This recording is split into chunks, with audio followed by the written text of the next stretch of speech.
into order. We do have a quorum. I will identify closed session topics. Closed session topics are recommended expulsions, recommended suspended expulsions, public employee assignment, reassignment, appointment, public employee discipline, dismissal, release, complaints, conference with labor negotiator, conference with legal counsel, existing litigation, conference with real property negotiators, anticipated litigation, and public employee evaluation superintendent. Is there any comment on any closed session topics? Seeing that there's no public comment on closed session topics, we'll adjourn to our closed session. Welcome. All right, I'm going to be introducing the interpreter. Adam Avalos will serve as our Spanish interpreter for this meeting. The meeting attendees who would like to listen to the Spanish interpretation of the meeting, please pick up headphones from the table located in the back of this building, of this meeting room. This announcement will now be shared in Spanish. Adam Ábalos servirá como intérprete del español para esta reunión. Invitamos a los asistentes de la reunión que desean escuchar la interpretación al español, el ir por audífonos a la mesa ubicada al fondo de esta sala de reuniones.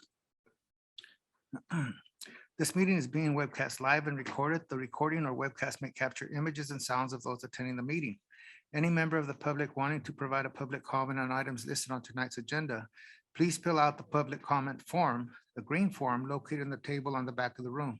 Please hand the completed form to Delia Smart, board manager, before the item comes up on the agenda. Please complete a separate form for each item, agenda item you'd like to comment on. Ms. Smart is sitting at the table in the back of the room. Members of the public providing public comment, please use the microphone on the stand located in the front of the room. We'll now do the Pledge of Allegiance. If you can all stand. Ready? To the flag of the United States of America, and to the republic for which it stands, one nation, under God, indivisible, with liberty and justice for all.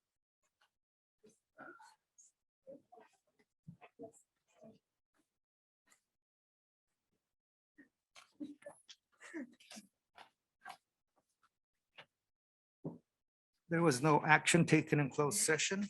Tonight, there are revisions to our agenda and or enclosure items. There are revised meeting handout for this evening's meeting, enclosures number 2, 3, 4, 8, 9, 10, 22, and 24. Well, I think we're going to get to the part that everybody's here for. So our next item on the agenda is student performance. We're going to have Washington Elementary School and Mount Whitney High School. We'll have the folklorico dance group and a poem recital. The presenter tonight is Mr. Mark Thompson. He's the Assistant Superintendent of Learning and Leadership. Mr. Thompson. Thank you, President Guerrero, Board, Superintendent Schrum, community, family members. Thank you guys for coming out tonight. And my job's real easy. I'm going to hand it off first to our amazing fourth grader here at Washington Elementary School. Perla Lopez, do you want to come on up and do your poem? The poem is Bilingual by Alma Flor Alda. Hi, my name is Perla and I'm from Washington School, and the poem I will be presenting today is Bilingual by Alma Flor Alda. Because I speak Spanish, I can listen to my grandmother's stories and say familia, madre, amor. Because I speak English, I can learn from my teacher and say, I love school. Because I am bilingual, I can read libros and books. I have amigos and friends. I enjoy canciones and songs, juegos and games, and have twice as much fun. And someday, because I speak 2 languages, I will be able to do twice as much, to help twice as many people, and be twice as good in what I do.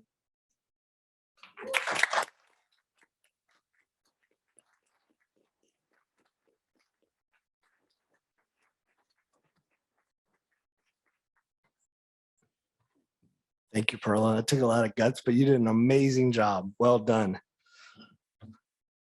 Next, this is also because we're celebrating Hispanic History Month. Students from Mount Whitney and Washington Elementary will be dancing to a traditional Mexican song.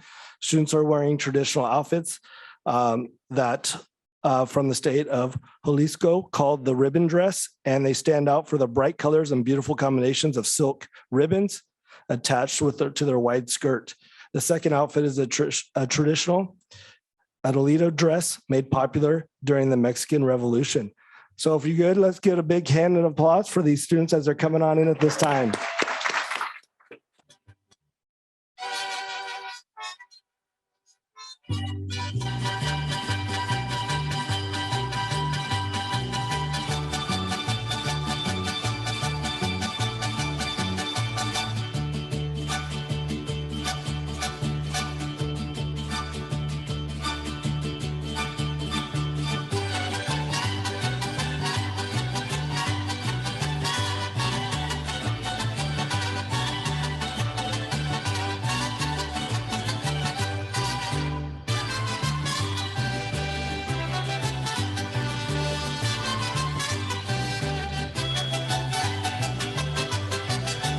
Negrita de mis pesares, ojos de papel volando, negrita de mis pesares, ojos de papel volando, a todos diles que sí, pero no les digas cuando así me dijiste a mí, por eso vivo penando.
Give them one more big hand. Yes, you get some pictures as they head out. Thank you guys very much for being here today and celebrating with us. Thank you.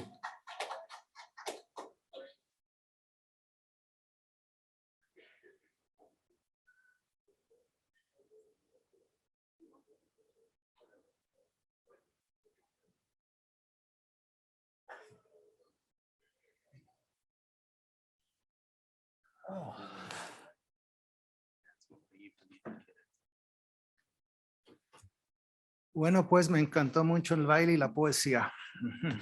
Okay, I just said that I really enjoyed the dancing and the poetry. Wow. What we're gonna do right now, take a break, right?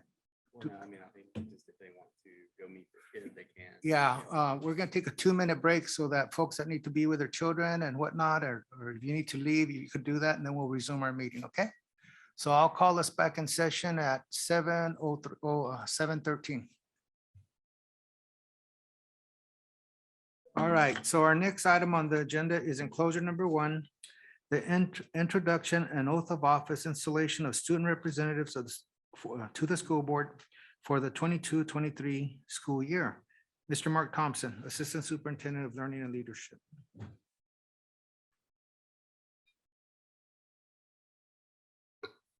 Good evening again, Board President Guerrero, board members, Superintendent Schrum, community members. It's a great honor tonight that I get to install 3 new school board, student school board members tonight coming from Sequoia, VTech, and VCIS.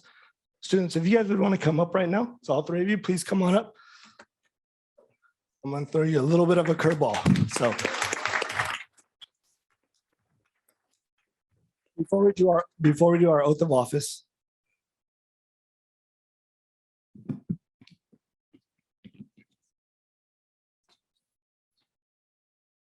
My name is Manuel Caceres and I'm from Sequoia High School. My name is Fernando Saldivar and I'm from VTech High School. My name is Bobby Tattersfield and I'm from VCIS. so and at this time, we will be taking our oath of office. So here we go.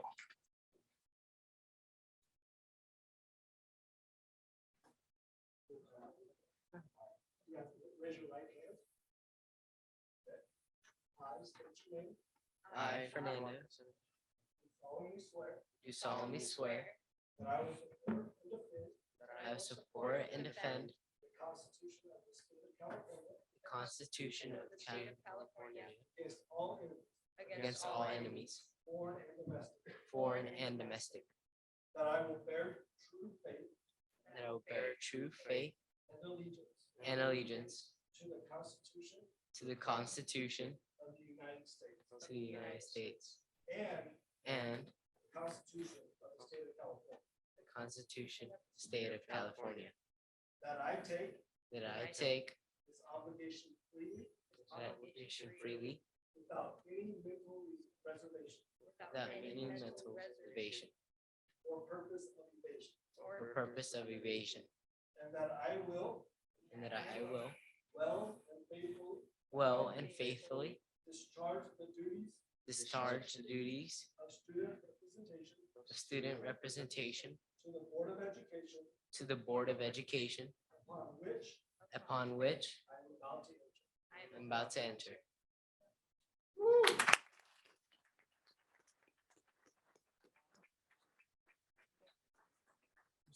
Christina's gonna get a picture of you guys, and then Manuel will be joining us tonight from Sequoia. He'll be up on the board in just a moment.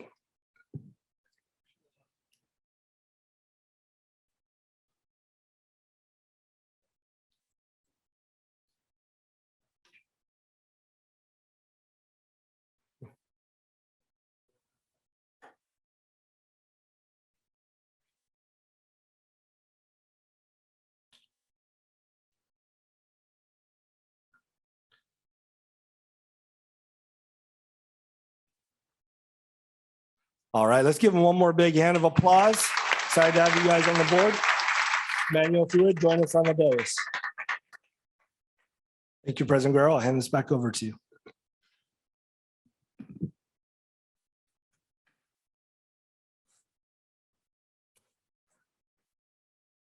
So last spring, our board made a commitment to expand our student voice and bring in students from all our high schools. These are all our alternative schools, high schools, and we welcome you. Manuel, we welcome you, okay? Welcome. All right, so we're gonna move on to our next item on the agenda, which is enclosure number 2, spotlight on good things happening in the district. Superintendent Kirkstrom.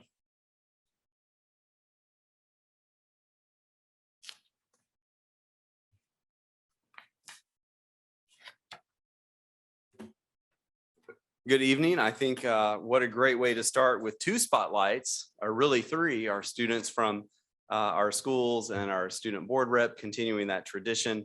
And I think that is awesome. And what a great representation for Hispanic Heritage Month. And of course, all throughout our schools, and you'll see some examples of that in our spotlight, celebrating the rich diversity that makes Visalia such an amazing community to live in and work in. And so thank you. Good evening, board president, members of the board, and our community.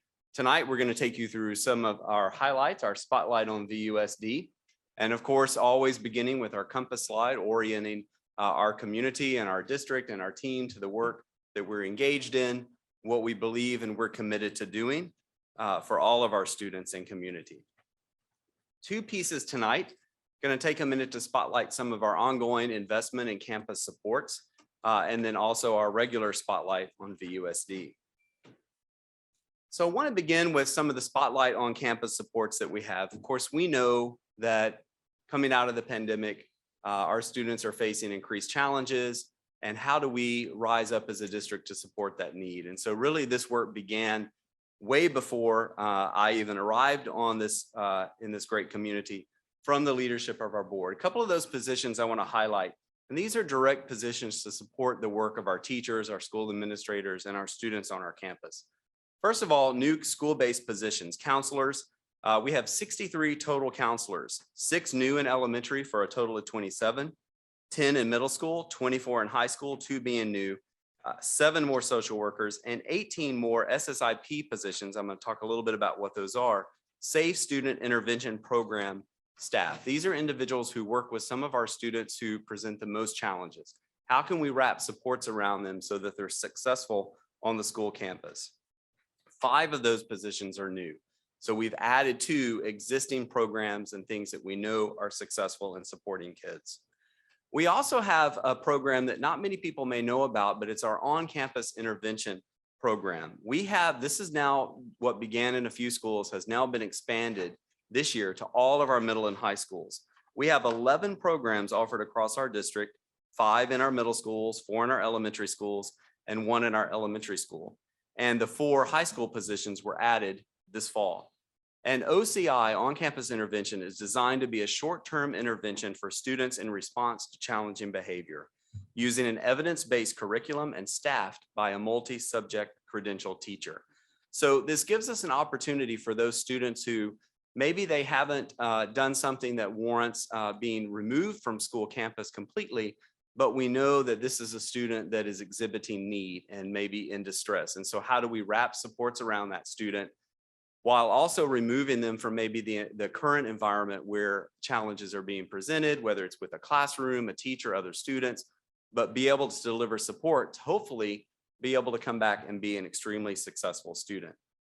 Now, one thing I think it's important to note is we are always evaluating, looking at the services we provide. And when we do identify gaps, we immediately work to fill those.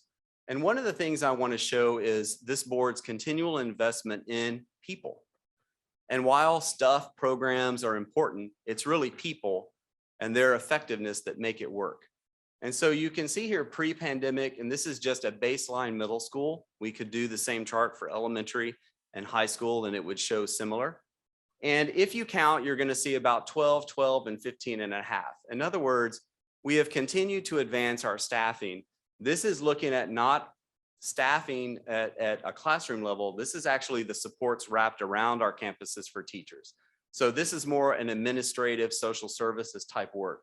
All of our middle schools now have a full-time psychologist, 2 counselors, learning directors, assistant principals, behavior intervention technicians, social workers, campus supervisor, youth service officers, on-campus intervention, the OCI that I just talked about, and also, of course, our wonderful office staff, our clerical, our front desk folks that keep our schools running. Those of us that have been principals know who really makes things happen behind the scenes.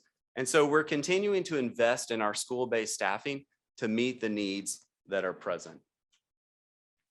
Also want to talk about some more campus supports.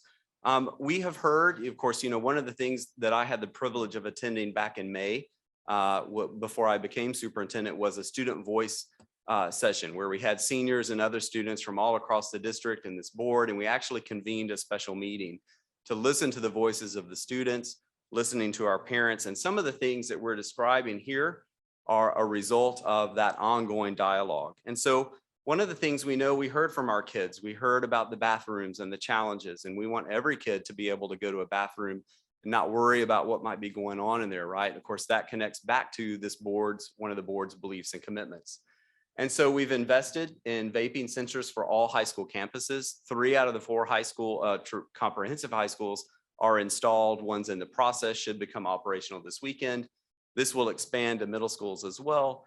And one of the other pieces that is ongoing right now is training and develop of the admin staff now that they have this additional tool, and also hoping that this is a deterrent to students. Not only is this an unhealthy practice, but it impedes other students' ability, to access everywhere on the campus. And so that work is continuing. Also, our Raptor visitor management system. Now, I've presented on this before, and this has 2 parts. This is the visitor volunteer piece, right, where people sign in, it does checks and all of that. And in the event of an emergency, we now know who's on campus. So if we did have to do a relocation, we would know not only which students, but if there are visitors or guests on campus as well. But the other piece, and I think that's going to be most impactful about this, especially for our teachers, is the emergency alert part of this system. So should the school need to go into a lockdown or some other drill, fire drill situation, evacuation, right now, our principals can make an announcement. Maybe there's a bell that rings, of course, the alarm. But with this system, with a punch of a button, the administration can put the whole entire school, all of the staff computers and devices, and the screen will light up with what's going on, right? So instant notification across the campus. The other piece of this that I think teachers are going to find really impactful is, how do I get help in the classroom when I need help? How do I respond if there's a disturbance in the classroom? maybe I need some help, but I don't really, I'm teaching, right? I don't want to make a big deal of it. I don't want to go over to the intercom and announce somebody's business in front of everybody else, right? Like, how do I handle this? And so with the Raptor systems, all teachers and staff will have access to a team assist alert, basically. And so the way we'll program it is when they click that button, automatically it will alert every campus supervisor and administrator on campus so that immediate support can go to the classroom to help the teacher with whatever they might need in that situation. Also, TransFinder is being installed on all of our buses. Let me go back to Raptor. We expect the visitor and management part of this system. Welcome to a supply chain opportunity. We're working on getting all of those parts in. However, the emergency alert portion, we do believe is going to be operational, possibly as early as the end of the next month, which means by just a few weeks, all teachers are going to have access to this support to receive help in their classroom. Of course, we'll be giving more information about that. TransFinder. Currently, right now, if you're a parent and you want to know where your kid is on the bus or where the bus is, you're kind of at the mercy of if my kid has a cell phone or, just word of mouth, or maybe I see the bus. So TransFinder is going to be an automatic alert. So if the bus is late, maybe there's a different bus number, parents will be notified. And also with TransFinder, those of us that have been elementary principals, we know at the beginning of the year, try as we might, every now and then, somebody somehow gets on a bus they're not supposed to be on, right? So with TransFinder now, every student will have an icon or a badge basically, or that sort of thing. It scans when they get on the bus, automatically tells the driver, hey, this kid is assigned to your bus, or big ol' X, this kid is not assigned to the bus. So before the bus even leaves, the driver has a chance to work with staff to get the student where they need to be. And so oftentimes those of you that are parents, every now and then, although this is not appropriate, but every now and then, sometimes a kid gets off the bus at the wrong stop to go home with a friend, right? Without letting their parent know.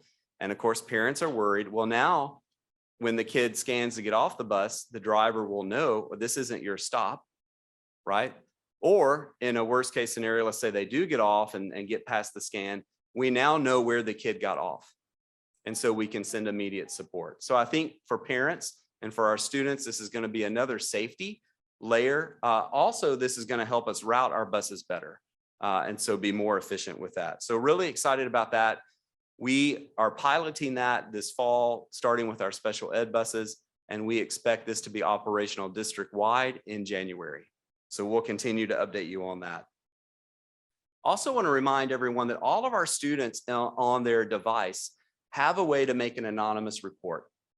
So if you're a student and maybe you're not comfortable going to an adult or telling an adult on campus about a problem, obviously we hope you would be able to do that. But if not, there's a way you can make an anonymous report.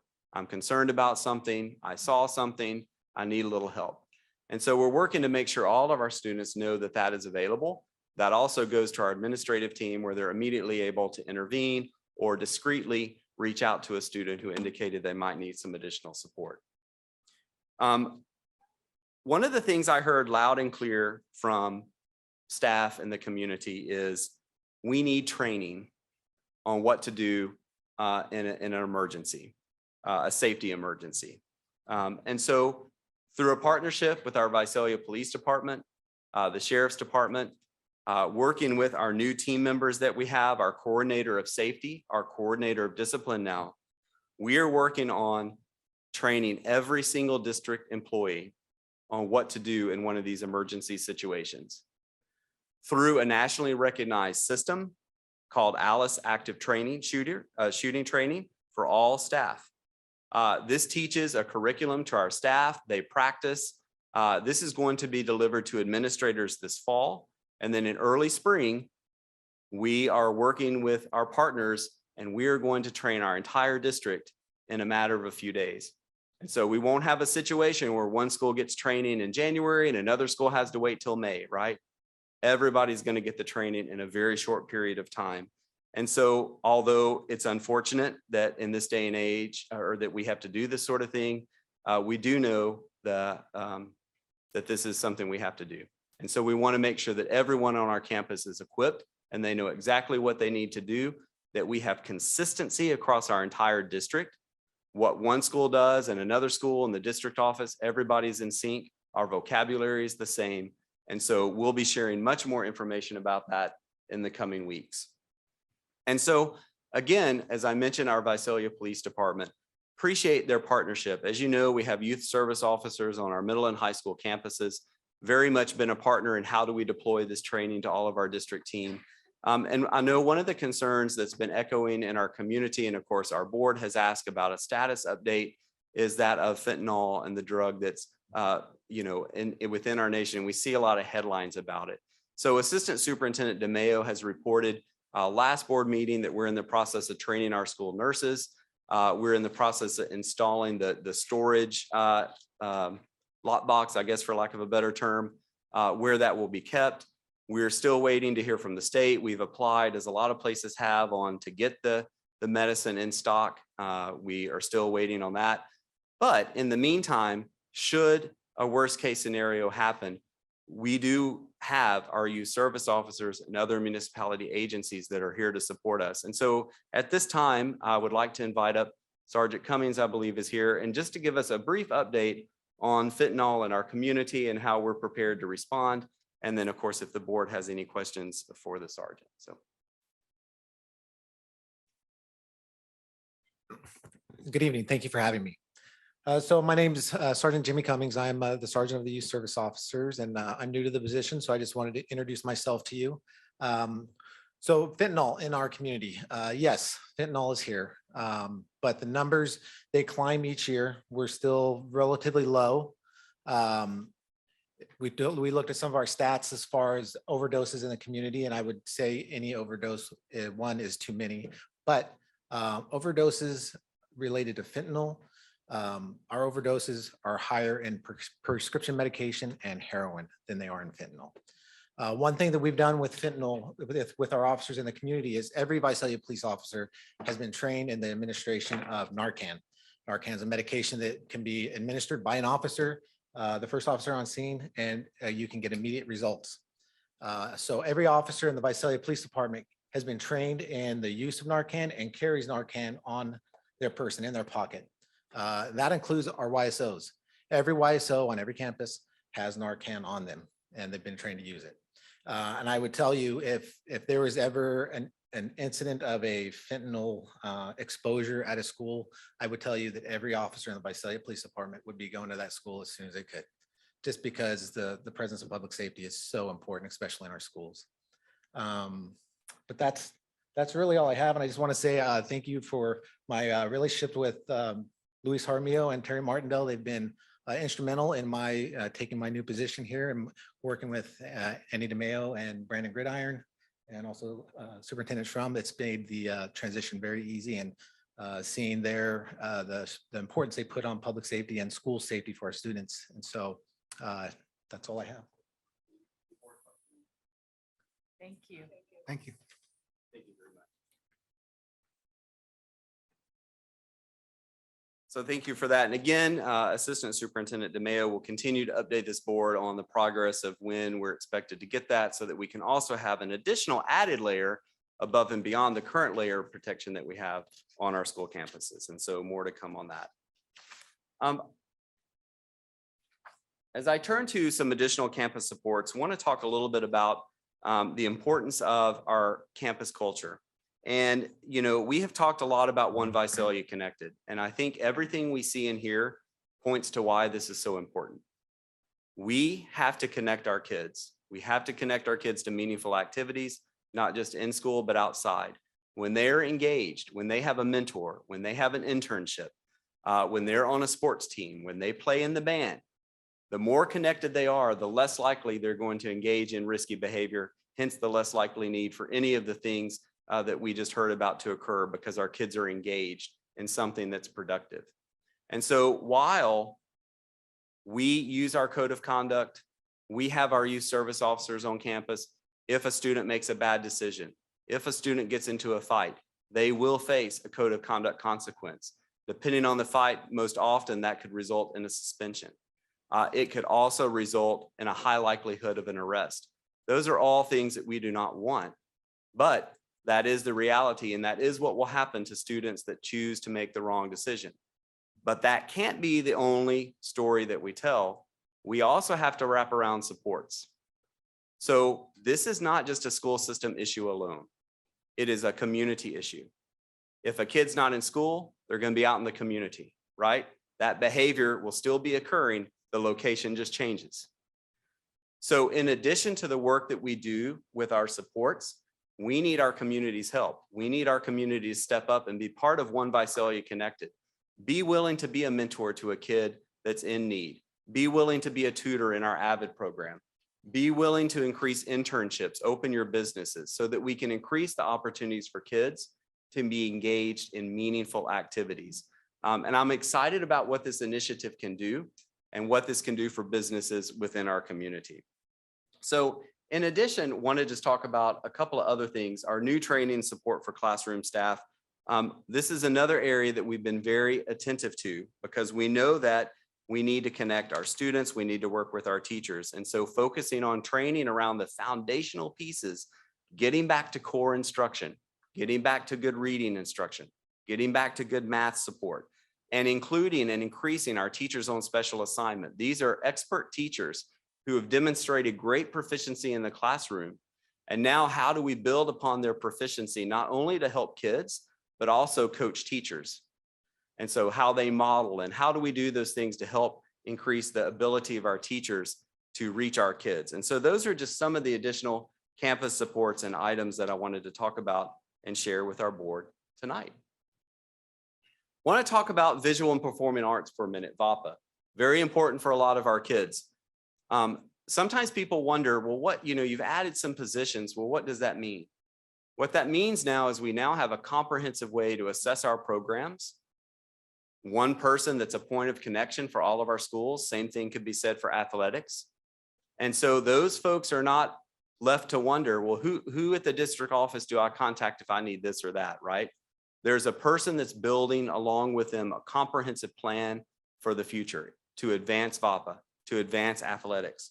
And so a couple of things I want to point out about VAPA that this work has translated into. Streamlining transportation. So for the first time saying, here are all of the opportunities that all of the schools agree to participate in. We're going to pay for that transportation. Not about the number of buses, right? Because we know that if we say you're going to go to these 10 programs, of course you can go to more, right? That's where your other funds kick in, but this is what the guarantee is. This is the foundation for every school. One school might need 5 buses, one school might need 4. That's why we don't just give a certain amount, but we pay for that, right? So whether I need 5 buses because of the size of my band or I need 3, we've got that. You'll see additional funding here that has gone to school programs this year. Instrument repair, we have a new building getting ready to open this week, in 2 weeks for our instrument repair. So that's going to be our ability to help students when an instrument needs repair. And so also you saw tonight, another product of that is showcasing our students. So prior to coming here, I don't think we had our students showcase the great things that are happening in our schools at a board meeting. We are now going to have that at every board meeting. And in addition, if you walk out into the back hallway, you'll see a whole art display. And so we're working to transform this district office into a showcase for our student work. And you'll see in the back hallway, if you get a chance to walk back there after the meeting, some of the great art talent from our kids that's on display. And of course, wouldn't be able to do that without the great work of the teachers and others. Here's another immediate result of having people in positions to build systems. So one of the things our new VAPA director did was a quick assessment these past few weeks. What's an immediate urgent need in the VAPA program? Now keep in mind, he's building out a strategic plan for that development and growth. But in the process of doing so, identified some immediate challenges. First of all, we discovered that we had kids on waiting lists for instruments. We discovered that we needed violins. I'm not going to pronounce cellos, string basses, bell kits, alto saxophones. You can see the chart. We also noticed that our high school band directors were standing on things that were maybe a little questionable as far as safety, right? And then a C-train for set construction and storage. The point being, this is over $100,000 worth of items that our VAPA director identified in working with our VAPA teachers at our school sites that needed immediate attention, that we didn't think we could wait a year or so more. All of this that you see on the screen is in the process of being ordered and will be on our school sites as soon as it's able to be delivered. This is what having a systematic approach to things helps us do. So thank you to Dan and his team, Destiny and others for all of their work. So moving into some spotlight for our sites, want to start with the great environments. And again, it is wonderful to see our parents, our community, our families back on campus. Mineral King Elementary held a great pastries with families. September 23rd, students were able to join with their families, allow families to be connected. And so I didn't get invited to that. We'll have to work on that. I'm not sure on the pastries. So excited to see that. Also, Ridgeview Middle School creating book talks. A librarian, LaDonna Jones, created a space for 7th grade students to use stacks of picture books to engage in book talks, and just an amazing environment that she has there in that library. I've been there a couple times. It's amazing. Annie R. Mitchell, Literacy Night. Read a Lot Literacy Night was a huge success. Families engaged in word games, read by the campfire with s'mores, enjoyed Readers Theater, love Readers Theater, received books that made reading pledges. Great job, Principal Taylor and team, for your work on spreading the joy of reading. And a big shout out for the curriculum instruction team for helping to support this literacy night and efforts throughout the district.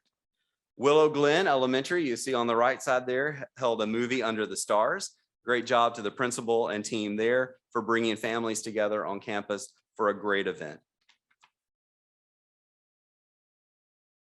Of course, sports very much underway. All of our fall activities, Redwood High School girls water polo. Again, another way to connect students. As of Monday, I'm told that the girls water polo team is 9-3 overall and 3-1 in the league. So great job to the coach there and all of the students. Also cross country, all of those meets are occurring, and 31 schools came together at the cross country season start for that season. And so again, thank you to coaches and families. We know it takes families to invest in these things. And so thank you. You got to take your kids back and forth and all of that. Spotlight on the district office. Along with our school site, our district team is designing intentional learning opportunities for staff to build capacity. Some of the has been guided reading training for our new kindergarten teachers, curriculum instruction literacy team, providing that work, preparing our teachers for great first instruction, and also number talks for our first grade teachers. We know that number talks, part of numeracy, is really, again, foundational. So how do we make sure we're building our teachers' capacity? So great shout out to our TOSAs and others for doing a great job in embedding this professional learning throughout the year.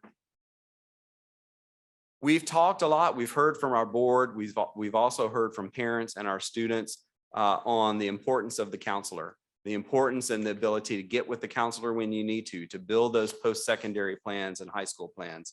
And so our counselors are working really hard on developing their capacity so that we can reach the gold standard, RAMP certification. Counselors have started their college and career lessons taking place at every grade, including counselor connection cards being sent home with students to learn more about these lessons.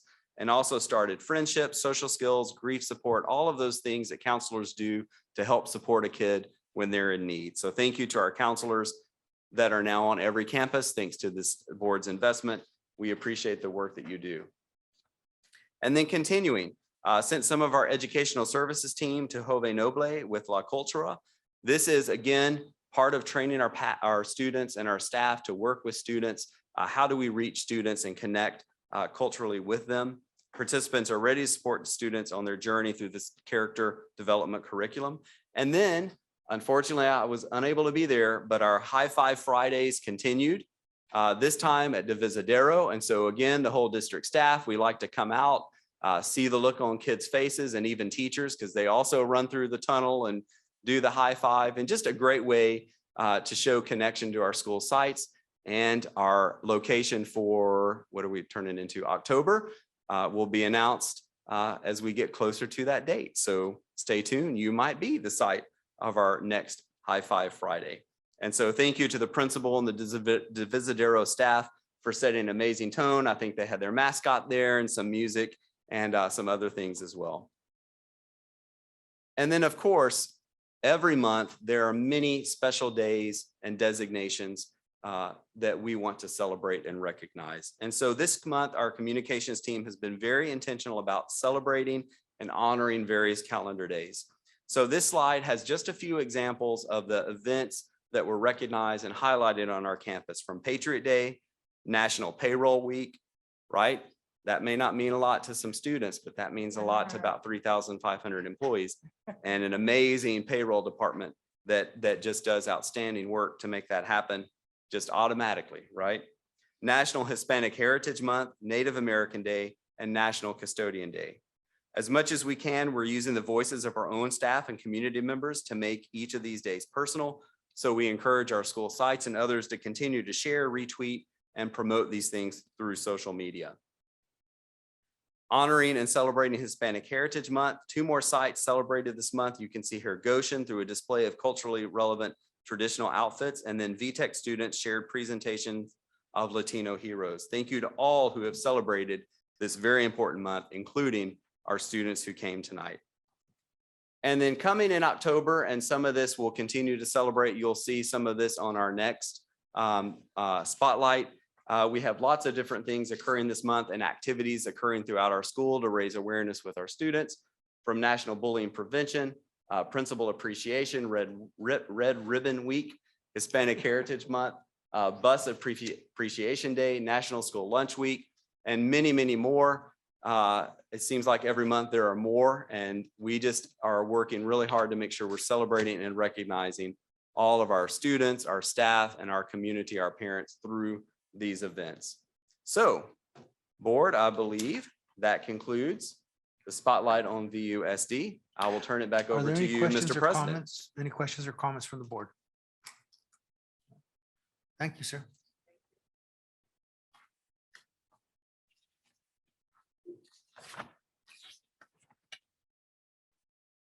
Our next item on the agenda is enclosure number 3, which is the superintendent's entry plan. It's an update, and Superintendent Kirschner.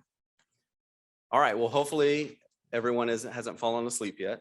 I'll try to go through this. So thank you, Mr. President, board, and community here tonight. Wanted to present the final update on my superintendent's entry plan. Of course, beginning with where we are now, our beliefs and commitments and priorities. And of course, at the beginning of the entry plan, this slide, this direction did not exist, but now it does.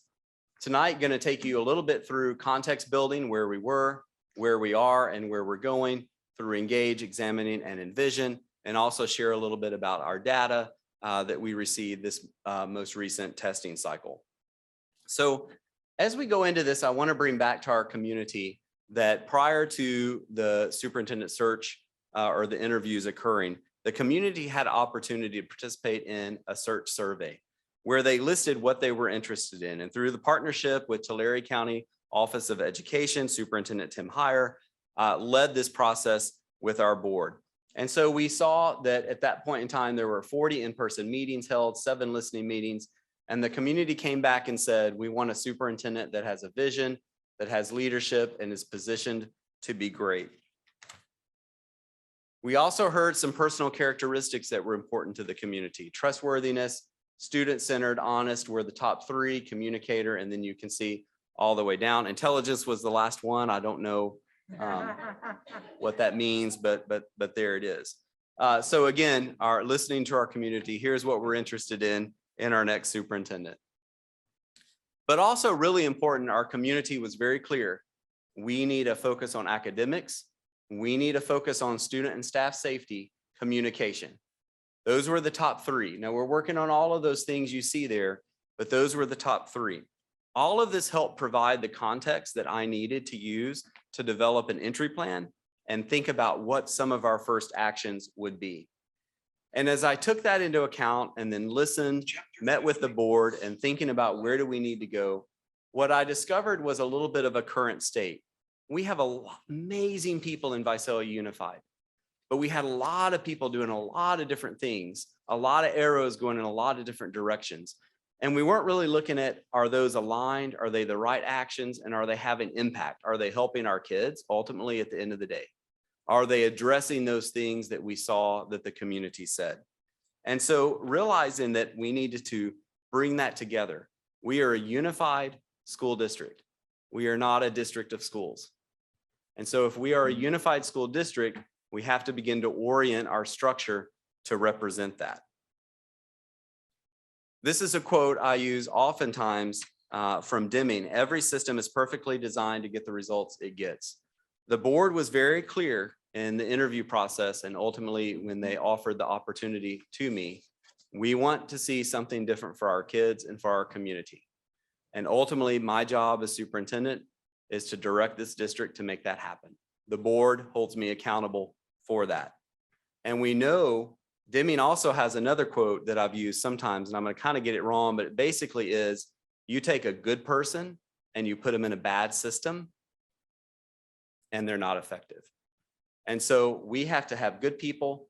We have to design our systems so that they can be effective and have impact. Another thing I think that was very important is that we begin to make decisions based on data, that we look at what's happening and we don't just guess, right? And then also we have some form of accountability. How are we coming back to the board saying, here's where we are, here's where we need to go, and here's what we're doing. And so within the entry plan, began to work on engaging, examining, and envisioning. And so those were intentional terms, right? Because each phase had intentional actions that I wanted to make sure I took. Engaging, of course, going out to the community, talking to different groups, listening to as many people as I could. Here are the things that we said we would do. I said I would do to the board, listen and learn with all stakeholders. You see green checks there because those were some of the immediate actions that were taken as part of my entry plan, meeting with district leaders, community service clubs. Want to be very clear that just because I'm ending the entry plan phase of the work, that engagement continues, right? That doesn't just end. Now it's going to take different forms, roundtables, advisories, town halls, community meetings, all of those things will now shift into just how we're going to do business. Perhaps really importantly was also examining, looking at our data. What does it say about where we are? Again, this board had charged me with developing a path forward and improving academic outcomes for students. That doesn't just happen. Systems have to be built. Things have to be worked on to do that, right? And so one of the things I wanted to take a minute to do tonight is share a little bit about where we are in that journey, to be honest and transparent about our current state, but also looking at how we'll become more intentional and data-driven to get to where we want to be. So we know the state, says they're going to release statewide data. They weren't going to release it. Now they're going to release it supposedly in October. We're not waiting on the state. We're going ahead and sharing with our communities, our parents, our students and teachers, how our students did in this last testing cycle. So as you see here, you can see that Visalia Unified at the top, in the lighter blue, 41.7% of our kids were considered to meet or exceed standards in ELA and 24.8 in math. And of course, I've shared that before when I presented our 3-year math presentation. Now, that's certainly not where we want to be. This year establishes a new baseline. We know it's been a couple of years since we've had testing, and even this year's version, or I say this year's, but the end of 22, was a scaled down version of previous tests. It wasn't the full blown, days, hours long thing that we put kids through, right? It was a shorter version. And this really establishes a new baseline that we can look at this data and say, okay, here's where we are. Now we know, now we have to build. If this data is the same next year, then this board's going to hold me accountable for that. And I can tell you the data will not be this next year. Now, there are some bright spots here that I think it's important to point out. We exceeded the district county average. So when you take all of the districts within Tulare County, and there are quite a few of them, our performance was higher than the average of all the county districts. So we're pleased with that. Another data point, now we can't do a lot of comparison because other districts haven't released their data yet. We have to wait on the state. But one district that did release their data, Fresno Unified, very similar demographics to our system, also a large system, 32% in 21. So it's good to see that we are leading some other districts within our community. Of course, what I hope for Visalia Unified is that not only do we lead next year in the data cycle that we're the highest performing district within the county, but I would love for us to be the highest performing district within the region and then eventually the state. And I believe we're going to be on the journey to do that. Here's where you see, and the reason I'm not calling out other districts within the county is they have not necessarily released their data, and that would not be appropriate for me to do. So we will just call them A, B, C, D, E, and F. So a few of the other districts, again, although we exceeded the county average in all of our academic indicators, when it comes to actual district performance, we were second. So very close though, 41.7. And then of course you see the county there, and the highest district in the county was at 45. So we're shy of that top district in the county by about 3% in ELA. And then you can see we were at 24.8 in math, and the highest other district in the county was at 25. So less than a percentage point off from that. So I feel very confident with the outstanding work our teachers do every day. Having our students back on campus, we're going to see growth and improvement there. So again, pleased at what we're seeing, but certainly not in any way satisfied. And it's also good to see that coming out of this past couple of years, we maintained our performance in relation to other districts within our county and state. What I'm really most proud about, and this kind of changes the trend a little bit, is our A through G completer data. Now, A through G data are students who reach certain benchmarks that enable them to enroll in a University of California or California State institution, right? Kind of a gold standard of student performance. Now, this community is aware, it's been reported that when you look at our comprehensive high schools, we know that in the 2021 data cycle, what we reported to CalPADS, that's essentially the state, right? What we reported to the state wasn't accurate. And actually, in 3 or 4 cases, way under reported the achievement of our kids. And in one case, slightly over reported that. So on the far left side, you're going to see in 20 and 21 what was actually reported to the state. So you see our 4 comprehensive high schools there. Now, had that been reported correctly, in the next column, actual data, that's what the reality on the ground was. So even though only say 0.6% of kids at Golden West in the state portal were reported as being A through G, actually 34% of their kids were. And of course, that was reflected on the transcript, and that did not impede their ability to take that and apply and enter a university. It just is our reporting and doesn't look good, right? So part of what this board and part of my systems work was identifying we had a gap in our data processing. We had a gap in checks and balances of our data. We had great people entering data, but when it came to training, when it came to checking that data, we fell a little bit short. We've addressed that with an administrator of instructional technology who's tasked with leading that team. And so now we have a different story. Now, the state has not officially released A through G. This is our estimate. This is what we reported. This year, you see the 46% El Diamante. If I base that on what they really had last year, right, or 2 years ago, the 2021, that's an increase of 1.9%. Golden West, 39%, that's an increase of 4.8%. 9.8% increase at Mount Whitney, and 8.4% at Redwood. This is coming out of the pandemic. This is a story of resilience of our students, support of our parents, and the work of our teachers. Teaching under extraordinary circumstances, trying to teach through Zoom, trying to work with families at home who were also trying to work and do their job while they had children trying to work and engage in school, all in one place. Despite all of those obstacles and all of the things and barriers that got in our way, our kids still made it happen. Our teachers still made it happen. Our parents still made it happen. And so this, to me, to come out of this period and have an actual increase in the percentage of our kids who are A through G completers or qualified is really outstanding. And so I just want to thank our teachers, our administrators, and all of the support at the district level that worked to make this happen. I also want to be very clear. You've heard me say before, I'm not going to be satisfied, and this district team is not going to be satisfied until every one of our kids is college and career ready. But this year is a new baseline. We now have this data. And so now it's about where do we go from here? And that is the expectation of growth. And so that's what we're working on as we build our systems. And we're going to continue to do the right work for our students. Part of that goes into how do we envision this path forward? What are our actions going to be? What do we do? And so you can see here, part of the journey of this part of the entry plan was to take all this together, working with our board of trustees, and to begin to develop goals, commitments, and building systems and messaging to improve from where we are to where we want to go. And so several immediate actions were taken in direct response to what the community said on their survey.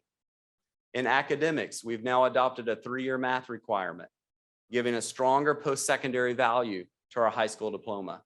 We now have 24/7 tutoring for students in grades 4 through 12 via our paper platform. And as of today, I think it's about 2,600 tutoring sessions that have occurred so far. Development of a learning and leadership division to focus on student achievement. We had pieces of that scattered throughout our district. We needed to bring those together. Development of the One Visalia Connected initiative to create a framework so that we can connect all of our kids. And then, of course, different positions to address gaps that were identified both at the district and at the school level. Student and staff safety, immediate actions that we've taken. I shared a few in the previous report. Raptor technology for our visitor emergency alert system, TransFinder for our bus. All of these are safety and security. Positions targeted directly for that. Again, investment in district and school-based positions to support our students' culture and climate. And working on our, our K-12 counseling structure to ensure students are assessing academic and social emotional needs. All of our counselors now are in a new structure under one director so that we can work to build out their support and training to improve the great work that they do.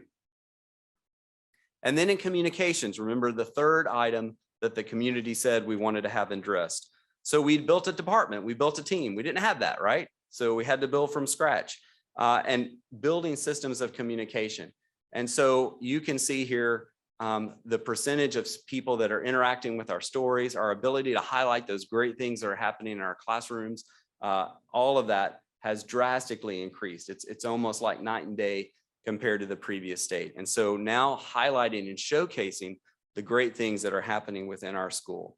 And so again, thanks to that team and that department for their excellent work in getting our story out there. Now this, again, may not seem groundbreaking or earth-shattering to some folks, but it is. If you don't know where you're going to go, if you don't have a direction, if you don't have a North Star, if you don't have a goal, any road can get you anywhere, and you may find yourself where you don't want to be. And so our board took time to declare, here's what we believe and we're committed to doing. And if this is what we believe in and what we're committed to doing, then charging the superintendent and his team to make it happen. So part of that data, all students can achieve at high levels and demonstrate continuous growth.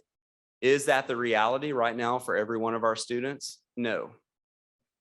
But now we have a baseline. Now we have a goal. And so now we develop the systems to make that reality. Learning environment should be safe, supportive, and innovative. Is that the reality today for every single kid? No. But our board has declared that this will be the reality for every one of our students and staff. And so now we build the systems to make that happen. And then family and community engagement. And then is that the current state for every family and community member? No. But again, now we've declared this is what we expect. And so now we have to make it happen. How do we make that happen? Clarifying people's roles and responsibilities. If you don't have clarity in your role, it's hard to be held accountable. So we're working on developing clarity within roles, starting with our community. Our community elects a board. The board has 3 major responsibilities: create policy to drive the work, approve a fiscally responsible budget, right, at the superintendent's recommendation, and evaluate their employee, the superintendent, to do the things that the board wants to see happen. Those are the 3 overarching responsibilities of a board of education. They then, through that, set the conditions for the district team. I take that, I create the conditions for our district team to be successful. Our district team works to create the conditions for school leaders to be successful. School leaders do their work, right, to create the conditions for our teachers to be successful. And then, of course, where the real magic happens is the teachers creating the conditions for each student to be successful. And that's the cycle. And when there's role clarity, then you can say, here's what this role does. Here's the resources and tools. Here's what effectiveness looks like. And here's how we'll work to build that into accountability. Also important that we get clear. It's been a few minutes since I was a teacher, but what I do remember and what I see in our classrooms every day is there is a lot that our teachers have to do, of which a part is teaching. There's a whole other world to that. Classroom management, interacting with kids, working with parents, all of those things make up the work that they do. We have to get clear on what it is we expect and what our focus and foundation is. This slide has now been used for all of our teachers. We've shared it with our principals. This is now going to orient what our work is this year. This is about being committed to utilizing district resources, making sure in every classroom, every student is being taught on grade level.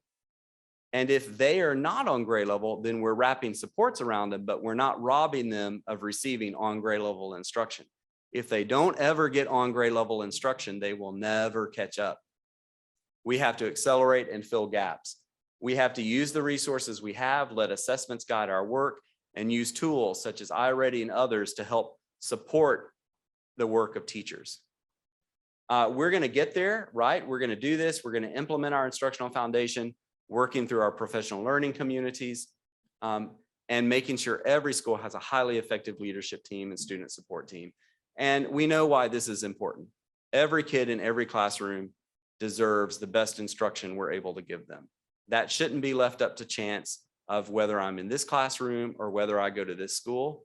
There should be confidence throughout our district, whatever school you're in or whatever classroom you're in, you're going to get on or grade level above instruction, and you're going to be equipped for success. Not only does that apply for our students, but also for our teachers and leaders as well. That's our focus. We have clarity of our focus and how we're going to move forward. And so then all of our district supports wrap around that. So no one's left to wonder, what are we working on? What do we need to do? Also, part of this is getting clear with our cabinet on what their role is in this. Remember the circle graph, the role of the district to create the conditions for school leaders to be successful. So as a cabinet team, we've come together and we've created accountability commitments.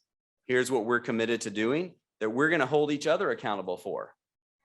We've created the first metrics for monitoring as a cabinet team. So how do we know if the work we're doing is right? So for example, you'll see things on there like, are our buses getting to school on time? Right? That's an accountability metric. If they aren't, then we got to do something about it, because if a kid's not at school on time, they're not learning, right? They're missing instruction, so on and so forth. And this is just the beginning of how, as a district team, we're going to hold ourselves responsible for this work. And then finally, focus and foundations. You'll see, One Visalia Connected, as we've talked about, why this work is so important, connecting every kid to something meaningful and impactful. And our role this year, what we're working on is creating those roundtables, which we've started. You see here, student advisories are underway. The best part of my day the other day last week was my middle school and elementary school student advisories. They will tell you without filter what life is like at school. And I'm listening because that's information we're bringing back. Teachers do the same. And I think I have my high school advisory this week, if I'm not mistaken. So looking forward to that conversation. And so these are things that we're doing as we move forward. And so finally, why is this all important? Because now we've moved from that state prior to entry of a lot of well-intentioned things going a lot of different directions to alignment. Beliefs, our commitments, our foundations, and One Visalia Connected. So now we can improve and enhance our impact. Where are we going from here? So some of the next work our district team, our board will be engaging in is developing a theory of action. So if we believe this and we're committed to doing this, then how do we do it, right? Theory of action. Strategic plan, beginning to lay the foundation of a strategic plan. Every effective organization has a strategic plan with accountability metrics in it. That's part of the next work. Continuing to work on our instructional foundation, building capacity in staff, and then communication with our stakeholders and continuing that. So as I conclude my entry plan, I'm really proud of the work that our district is doing. I'm really proud of the work that we see in our schools. I'll give you an example of, at the end of the day, how all of this boils down to effective leadership. At the end of the day, that's what all of this is about. So I'm on a high school campus yesterday. I think yesterday was Monday. Spent a couple of hours on there through lunch and some others, and had a great opportunity to chat with teachers, meet some students, and just hear about how things are going. And one of the problems or concerns that had been echoed on that campus was tardies. Well, if you're a teacher and a kid's not in class, that's a problem, right? Now you've got to use instructional time to get the kid, come on in. Sometimes that goes lots of different directions. And it's a distractor. It's a barrier to a teacher being able to do their work. And so in a great example of leadership, this principal pulled teachers together and said, okay, here's what I've heard. Here's a challenge.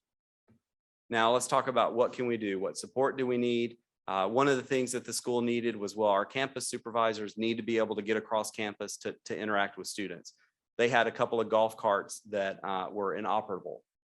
When we found out about it, we purchased 2 golf carts right away, removing that barrier for that school team to be successful. I got to ride in one of them. I know they work now. The other thing was talking to teachers, like what can we do together? And so what's so remarkable about the leadership of our Golden West principal is there emerged 2 kind of potential solutions to this challenge. And so what did the principal do? Well, let's try both of them. This group wanted to try this. They're working on that right now. The other wanted to try something different. They're doing that all with the same goal though, right? So now they can see what works. How do we refine practices? And then what do great administrators do? They think, well, what can I do? And so one of the things that they're instituting, this is a great strategy, I've done it before, is a tardy sweep. So if you're not in class when you need to be, doors are closed, everybody come with me. We're going to sit down and find out why you weren't in class. Now I'm removing you from being a distraction on campus. What support do you need to get back in class before we have to move down, different paths? But this type of leadership is played out every day in every one of our campuses across our district. And our job as a district leadership team is to create the conditions so that they can do what they do best, which is support learning on their campuses. And so board, as I end the official entry phase, this is about 5 months into this amazing journey with Visalia. I'm confident that we have the foundation identified.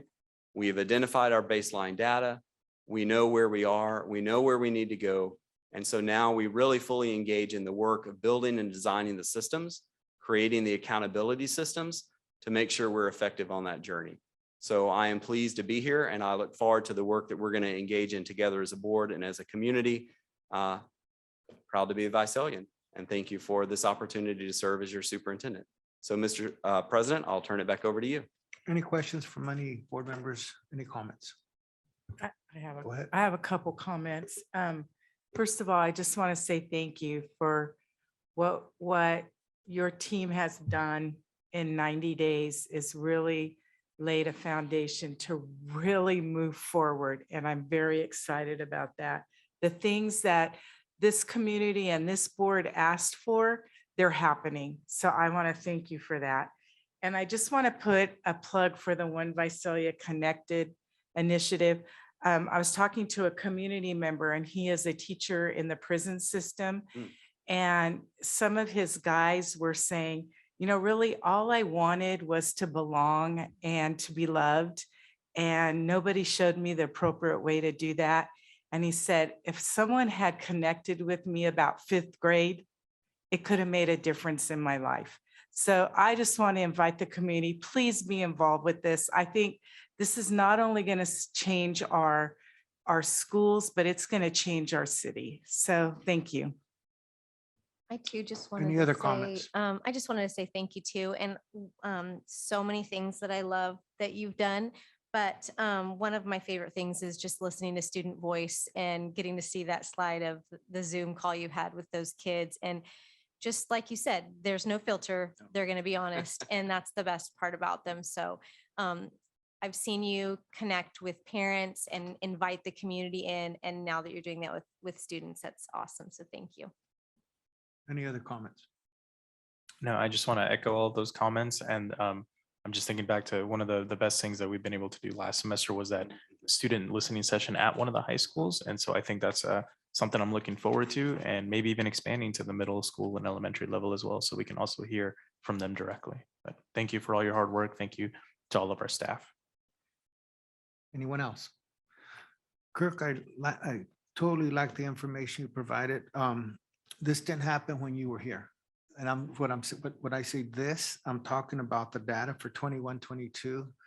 And I really think that that's a reflection of all the hard work that went on by all staff across the board. I mean, the teachers, the classified staff, the administration that was working hard during the pandemic.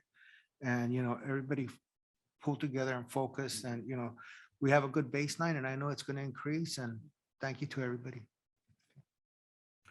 Okay, so we're going to move on to our next item on the agenda, and that is the general public comment. General public comment on any school-related topic may be heard at this time. The board asks that any public comment on an item listed on tonight's agenda be addressed at the time the item comes up for discussion by the board. To comply with the Brown Act, California's open meeting law, board discussion is limited to items on the agenda. Therefore, when receiving public comment for items not on the agenda, the board's role is limited to receiving such comments, and the board may not engage, in dialogue with the public. The board thanks the public for its participation in the public comment and understanding of the board's responsibilities. Pursuant to board policy, the board may limit individual comments to no more than 3 minutes and individual topics to 20 minutes. It is recommended you begin by stating your name. The first person on my list is Mr. Joseph Beaton.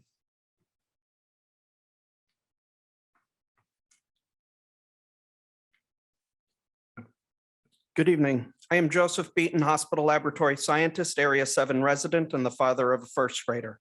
My Facebook page offers the most comprehensive coronavirus data analysis available in Tulare County. With a new law passed in the state of California outlawing medical misinformation, I risk my entire career to gain nothing financially. I am hopeful that the right to free speech will supersede the preference of public health departments to censor criticism. Our current school board censors those criticals of our failing school district. Applause at the end of any public comments is muted. Every school board meeting from 2021 has been deleted from YouTube. Anyone naming a failing school district employee risks legal consequences. Ask respectful and informed questions of the board and learn that your trustees do not have enough respect for their voters to answer. In this context, the omission of our concerns is the commission of censorship. Though I was able to speak at every school board meeting from June to December 2021, it is difficult now for me to attend board meetings in person. In January and February, I was using the telephone public comment feature to offer input at board meetings. My comments have been silenced as telephone public comment was considered no longer effective in the reduction of coronavirus infections. The elimination of telephone public comment for health reasons is not a logical action, as telephone public comment was in practice before the district implemented pandemic-style infection prevention. Additionally, contradictory is the continued presence of the pandemic microphone stand. Is it another reminder that uninvited members of the community are less important than students and staff who are asked to speak at this podium? When I am silenced, also silenced are the physically or visually impaired or families that have challenges with childcare, logistics, or vehicle ownership. This censorship of the less privileged is not consistent with the claims that our district promotes diversity, equity, and inclusion. Our district is one of the worst performing school districts in the worst performing state in the USA. The board will not release the scores of the most recent standardized tests taken by our students while suffering through virtual and suffocation impaired learning. I filed a public records request exactly 21 days ago. At midnight tonight, the district will be in violation of that request as I have not received any of the legally available data requested. Aside from failing test scores, the board wants us to ignore increased violence, drug trafficking, and educators discussing sexuality with students. The failure of this board is cause for action. The action necessary is voting. There are 4 candidates ready to take 4 seats from this board. Their names are Jesse Perez, Paul Belt, Crystal Reynolds, and John L. Murphy. My daughter, Lily Beaton, needs their help. The other 30,000 students in Visalia Public Schools need their help too. Thank you. Next person is Crystal Reynolds.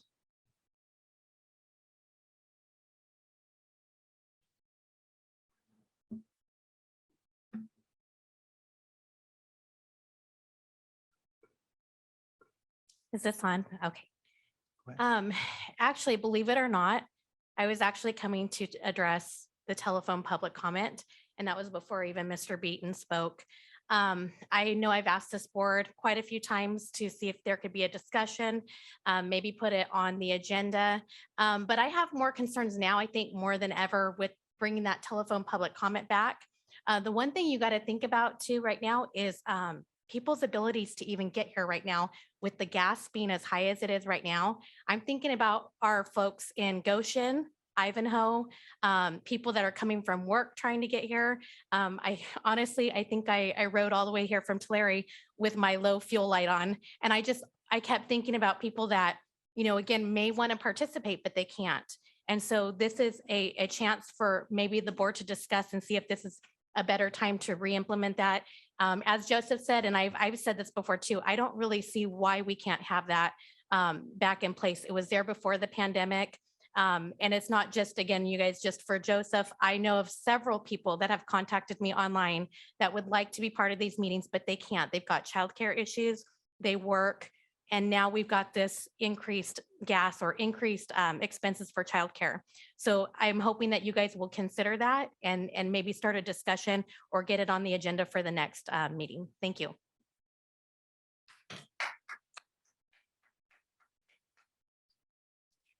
I only had those two on my list. Is there anyone else? Okay, we'll move on. We'll move on to the consent agenda. Please, I need to announce that enclosure number 6 has been removed. Okay. Now, is there any public comment on any consent item? No? Okay, so is there a motion from any board member? to President accept? Guerra, I need to pull an enclosure, Okay, and that'll be enclosure number 17. enclosure number 17. Okay, any other items anyone wants to pull? Somebody call? Delia?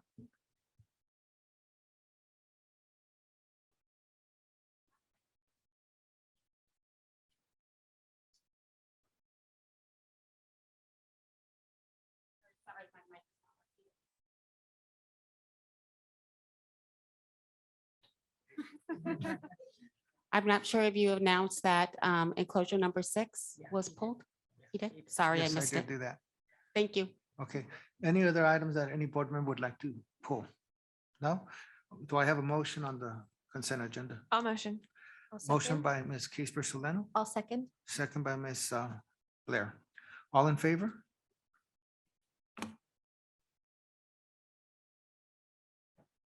Student board member votes yes. Motion carries 6-1 absent. Okay, we'll move on with our agenda. The next item, Enclosure 17. oh yeah, I forgot about you. Okay, closure number 17, go ahead.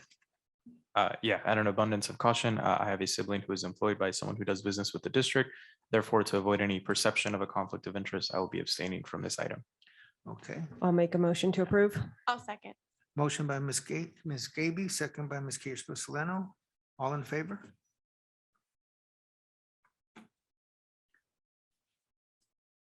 Student rep.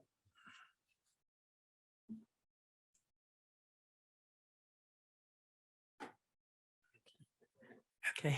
All right, student board member votes yes. Motion carries 5-1 absent, 1 abstention. Okay, our next presenter will be our student representative report. That would be Manuel Caceres Jr., Sequoia High School. Good evening, everyone, the board. My name is Manuel Caceres, as you may know, and I'm giving the reports of each high school and what they've done for the past weeks and month. EDHS is honoring Hispanic Heritage Month with displays on the front of the gym and lunchtime activities such as loteria and dancing. On Friday, October 7th, EDHS has featured during the Friday morning football section on ABC Channel 30 Morning News. The viewers were treated to a very spirited rally. HS will host a college and career day for juniors and seniors on Friday, 10th and 14th. There will be over 90 presentations. 40 colleges and organizations will be a part of the college and career fair. Golden West High School held a successful homecoming week and harvest dance. Golden West is excited to celebrate senior night for their many incredible athletic programs. Golden West is celebrating School Spirit Week with dress-up days for their school colleges and is capping off the week with a televised Gold Out football game. Golden West will be celebrating the Spirit of Golden West Awards.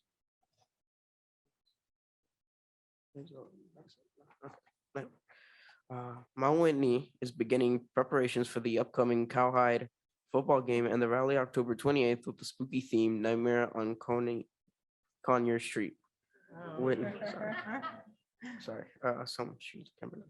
Whitney's volleyball team lost a heartbreaker against Golden West in their annual Pink Out game to help support the battle against breast cancer. On Saturday, the Ranger Band took first in the Western Band Associates competition at Washington Union High School in Class 4A competition. They also took home Best Music and Best Percussion. Link Crew students will turn the hallways of Sierra Vista into a gray walking haunted house for all Redwood families to enjoy on October 18th. Redwood is preparing for Cowhide on October 28th. Redwood High School drama will put a wonderful show this weekend, and they're combined The Princess Bride and Star Wars.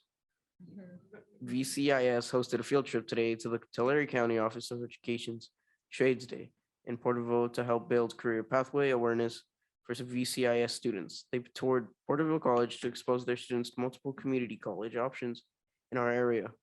ASB will begin hosting lunchtime pizza sales and make a variety of games available to students to play on campus once a month during lunch. The goal is to bring more students on campus and create a positive social setting for them to interact with their peers. ASB also decorated both campuses for the harvest season. VCIS ASB is running food drive in order to stock the shelves of their on-campus food pantry, which serves VCIS families who are in need. ASB is coordinating Suicide Prevention Awareness Week in mid-October. Yellow ribbon will be provided to all students and staff to wear, along with the hotline cards, posters, etc., to show support to VCIS students and family. VTech is hosting their annual pancake breakfast this Saturday from 7 to 11 a.m. There will be hay rides, face painting, bouncy houses, and other activities for the public to enjoy. VTech FFA took 6 opening, closing, speaking teams to Mount Whitney last week. They took first and second for their Novians teams, and third for one opening team, and third for the office team as well. They also had multiple students receive best of for their position. VTech ASB is hosting Harvest Week this week, which gives their students the opportunity to run for royalty. Those who are nominated earn points throughout the week by participating in dress-up days, different activities, and going above and beyond in their acts of kindness. VTech's FFA's cotton judging team had their first competition on the 1st of the month. Will be competing again this weekend in Corona. Sequoia ended Q1 with 44 students on track to meet graduate status. On September 27th, we had an assembly to recognize 30 students with parents present to their positive behavior awards, and an ASB provided the students several slices of pizza and water. The rest of the student body were given raffle tickets for prizes. On September 30th, to promote the federal student aid program, our students were encouraged to wear their favorite logo and staff to wear their college alma mater logo. Sequoia volleyball fell to La Sierra in the Central Valley Athletic Conference. And that's everything. Thank you. Thank you, Manuel. That was good. Real good. We really appreciate those reports. You did a good job.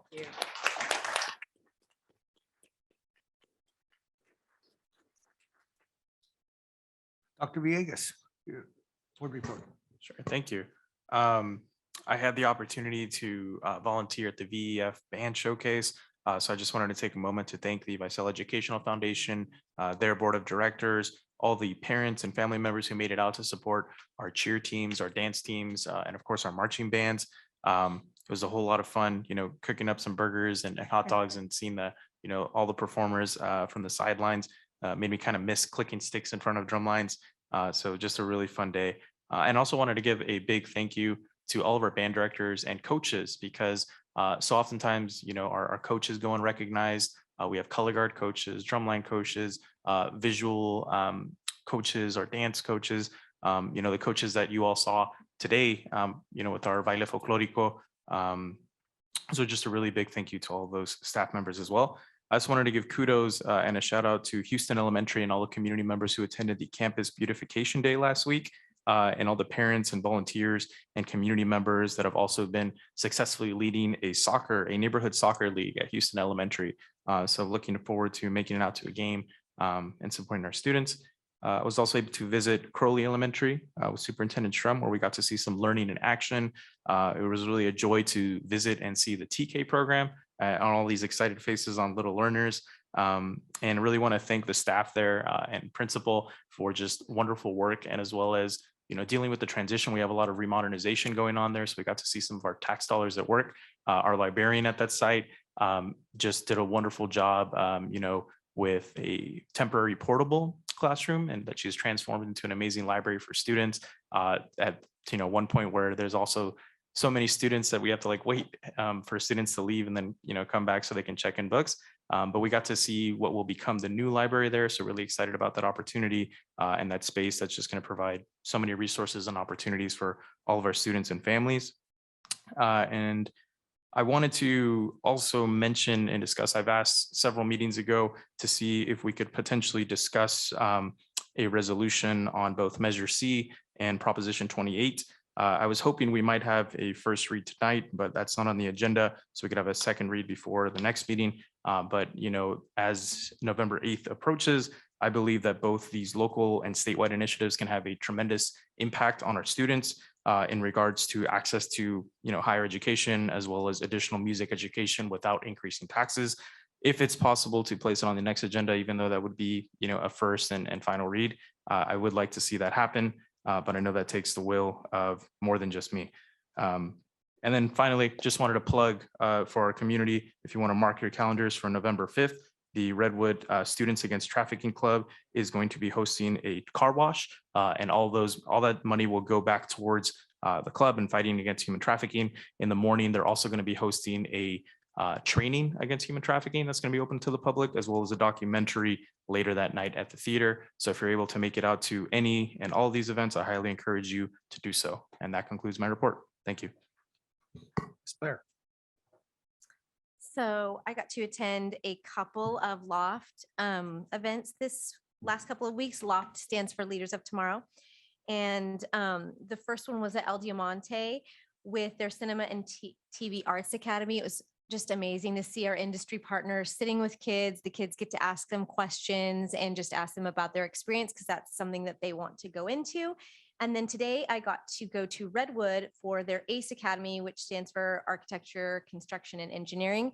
And they had several industry partners there, just talking to them about their jobs and what they go through and what their life is like. And it's just so awesome to see the kids totally engaged, listening, asking hard questions. And, the teacher, Mr. Blair, Ryan Blair, was there, and he was saying, I would have killed for this when I was younger. I would have loved to do something like this. So it's just awesome that our college and career readiness team puts those on, and just our district staff that does that. I also got to attend 2 faith roundtables in the last couple of weeks, the faith-based and the education-based roundtables. So we came back to the table again just to talk about what our community has to offer, so that we can wrap our arms around our kids and help them to be connected. And then I also got to go to the Visalia Education Foundation Band Showcase, which was so fun. I hope everyone can go next year. It's just so fun to watch all of our high schools at the same, on the same night. And there was really a lot of camaraderie between the bands, and then the bands cheering for each other. And the cheer teams and the dance. It was just such a good night. And lastly, I got to attend with several board members a panel discussion at Tulare County Office of Education on parent engagement, which was just awesome. There were so many resources that our county has, that our district has, where we just want to reach out to all parents and help them engage with their students, because students who have parents involved are just higher achievers. So that concludes my report. Ms. Keysper-Sedano, No report. Thank you. Ms. Gaby. Well, I think they've mentioned a lot of the events going on, so I won't repeat those. But I will repeat the one that Manuel mentioned over at LD. They had those kids out because my daughter was up at 5 a.m. ready to go at El Diamante for a rally. So whatever they're doing there to promote that, that was a pretty awesome feat. And the other thing, just a little shout out, if you're not following the TikTok account of Highland Huskies, it's pretty cool. And Principal Pareto out there, very cool connection. Those kids and her staff look like they are having a great time. So very cool. Ms. Camonia.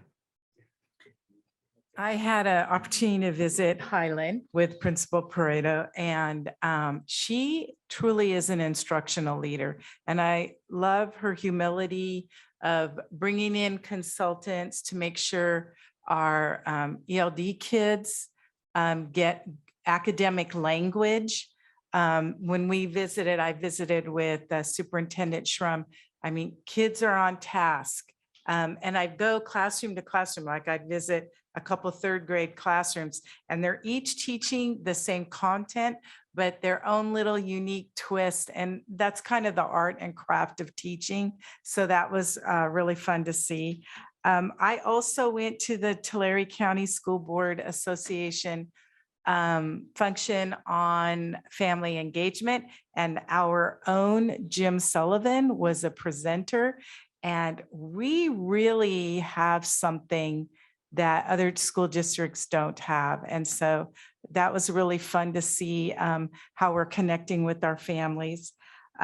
Also went to faith-based and education roundtables. We have one more coming up. We have an industry roundtable that will occur in about 3 weeks, I think. And yeah, just, you know, the more our community can be involved with our kids, the better. So thank you. Okay. So nobody mentioned any sports, so I'm going to do it. I went to the water polo games at Golden West High School. I believe they played Menashe and Mount Whitney. No, it was Redwood and Mount Whitney. And I also went to the Golden West High School football games, the one for homecoming, which was against Menashe, and last week against Mount Whitney. And it's pretty exciting over there, you know, just watching everything, and everybody's back and forth to the concession stand, especially the high school kids. So I also went to the band showcase, and then I went also to the TCOE TCSBA parent engagement session, but I want to highlight something there. And I need to request that the board bring back the Parent Institute on Quality Education. They presented there at the parent engagement session, and we used to do a lot of PICA sessions throughout our district. In fact, I believe they started in 2001 or 2002 in La Jolla Middle School. And the Parent Institute on Quality Education is a very good program, so good that right now they're international. They're in other countries even. So I thought I'd mention that if we can look into that. Also, Mr. Villegas, I'm very supportive of what you're requesting in terms of visual and performing arts and Measure C. So, you know, hopefully we can have that discussion when we meet again in the executive committee. Okay. And I'll turn it over to the superintendent for his report. I think I've probably spoken enough tonight. So through the entry plan and the spotlight. So I'll again just say, you know, as we're in October, this is always that time between breaks, right? We've started, we're a little bit of ways, and it's kind of that crunch time. So folks get a little bit tired, but it's also a very exciting time because of the activities and other things that all of the board members said. And so just a huge shout out to the perseverance of our students, our parents, our staff, our faculty. Just appreciate the work that you're doing every day. And so we do have staff that are currently working, and this, I'm going to sound the gavel for them. Staff dismissal. Okay, we're going to move on to our next item on the agenda, which is enclosure number 20, recommended expulsions. Do I have a motion? I'll motion. Motion by Ms. Kirschner. I'll second. Second by Ms. Gaby. All in favor? Our student rep abstains on Yeah. these. Okay. Student board member abstains, motion carries. 6, 1 absent. Our next item on the agenda is recommended suspended expulsion. Is there a motion? All motion. I'll second. Motion by Mr. Villegas, second by Ms. Blair. All in favor?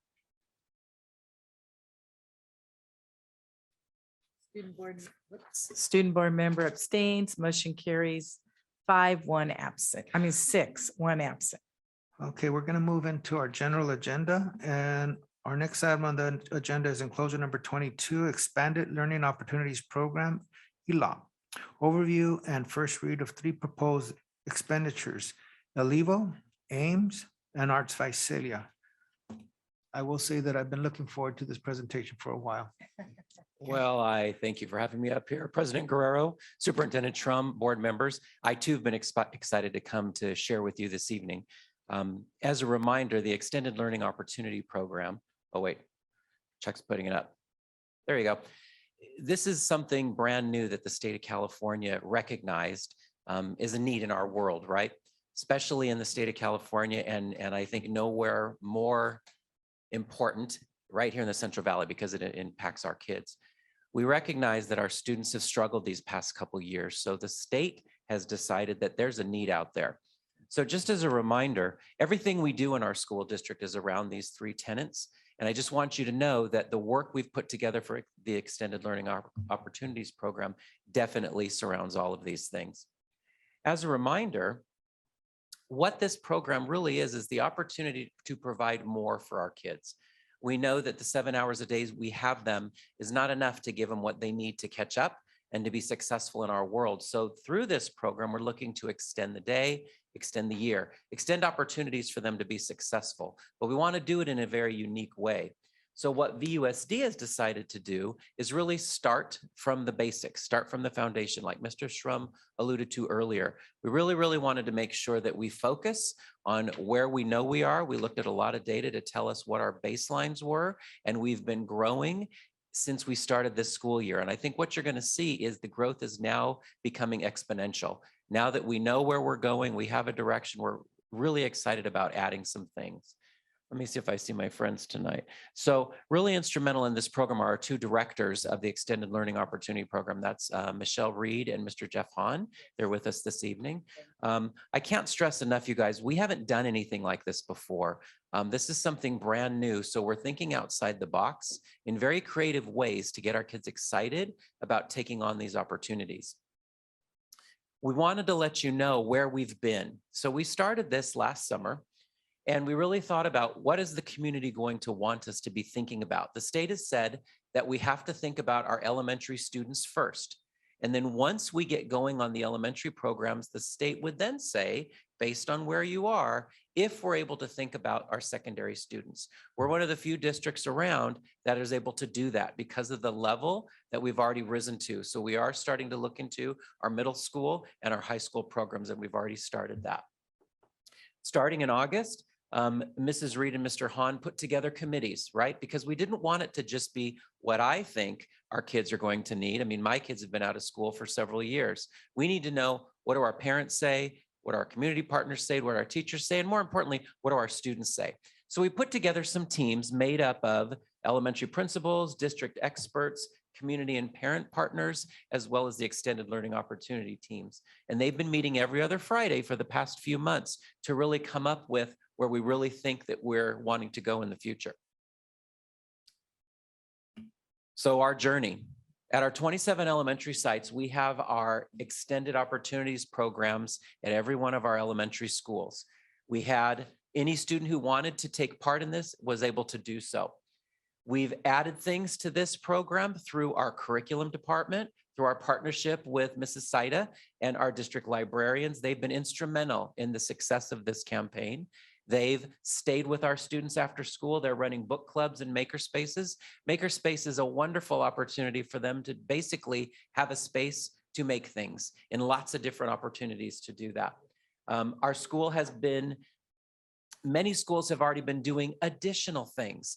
And some of those additional things I've just listed here for you. So at any of our school sites, you're going to be seeing just some of these great opportunities that our teachers, our classified staff, our families have taken on because they see that that was a need for our students. So those are things that are already taking place. Now, what our groups, our committees have decided they want to see in the future are what we want to talk a little bit about tonight. We've had 4 teams getting together: an athletic committee, a CTE committee, a STEM committee, and a VAPA committee. And each of those committees have decided this is what our group really feels our students would benefit from in the future. And really, another piece of this, again, Mr. Shrum talked about this, we need to know the effectiveness of the things that we're talking about, right? So we don't want to just start something and make assumptions about whether it's going to work or not. We really need to establish some metrics so that we know along the way. I'll be able to come back to you in a few months and say, hey, this is really working great. We're going to move forward. Or perhaps we need to course correct a little bit based on what our students and our data is telling us. This teams are going to continue meeting. They're going to meet in the spring, evaluate the effectiveness of where we are so far, and again, bring us more recommendations on what we'd like to do in the future. This right here just shows you a calendar, if you will, of how the offerings are going to look at each of our school sites. We wanted to make sure that every student in our city had the opportunity to take advantage of anything they wanted to do. So this will just show you kind of the cycle that will take place at all of our schools. You'll notice that athletics happens throughout, and then we're flip-flopping our STEM, CTE, and VAPA programs again to make sure that those opportunities are at every school, regardless of where they are. We don't want to have it like playing Russian roulette, right? If you happen to be at a particular school, you get to do the cool things there. It's going to be happening at every one of our school sites in the district. Another thing that's really cool, remember Michelle talked about this earlier, Mrs. Reed, we have created opportunities on the weekends. We know that a lot of our families want to take part in the learning of their children. Now we are going to have some really cool field trips that are going to be happening. Parents are able to go with us if they'd like. If their schedule doesn't allow, then our staff will make sure we take them as well. But we have field trip opportunities that are going to be happening for all of our schools. Anybody's going to be able to take advantage of that. We've got a winter intersession that's planned. Remember I said our goal is to extend the school year. We know a lot of our families don't have the ability to take 3 weeks off and take a vacation to Europe. I know I don't. So perhaps that could be a great time for them to come do some really, really fun and exciting things at our school sites, and also gain some new learning opportunities. That will be going on, as well as some new after-school programs that I'm going to be asking you guys to think about, because next time we get together, I will be asking you to consider some action items that we look to add to this program. One of those is a really cool thing called Alivo. Now, this is something that's going to allow all of our elementary students to take part in organized athletic opportunities. It's not a cut program, so it's not like you have to try out and have skill in it. Any child from TK up through 6th grade who would like to participate in really engaging after-school activities that are athletics are going to have the ability to do that. The Alivo program is going to bring to our campuses the staff, the equipment, the coaches, the refs, and the training to take place on our campus. One of the things we've heard from all of our partners is there's a lot going on, right? Our teachers are teaching after school programs. Our classified staff are coaching in many places. They're doing lots of things. We're running out of staff to kind of get things done. So we're looking at opportunities to bring in those community partners who can help us make sure that we're able to offer these opportunities for our students, and a lack of staff is not going to be the issue. So one of the things you will be asked to consider is bringing this group on our premises to do that. And one of the great things we've set up with this contract is throughout this process, they're going to be training our staff to be able to keep this program going in the future, should that need arise. So every time we train a few of their coaches, our own staff's going to be able to take part in this as well. The next one for your consideration this week is the AIMS program. Now, some of you might remember this, especially my friends that are in the world of education.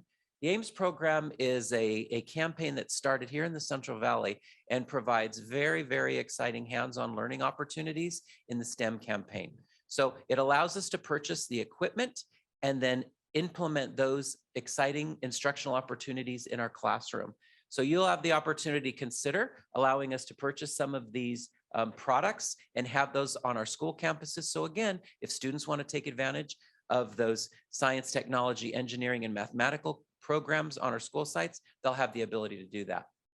And finally, the third one that you'll be asked to think about is through Arts Visalia. This is a wonderful community partner we look to partner with, who is going to be bringing their staff, talents, and materials to our school sites and actually teaching our students fun and engaging lessons through the arts. Now, before I put that slide up, because that's a scary one, you're thinking, wow, this is costing a lot of money, right? We're spending a lot of money. And that is the case. But remember, the state of California gave us money for a reason, because they recognize our kids have a need. And financially, we don't want our students to be held back because of a few dollars. Well, we have a lot of dollars. So let me just show you.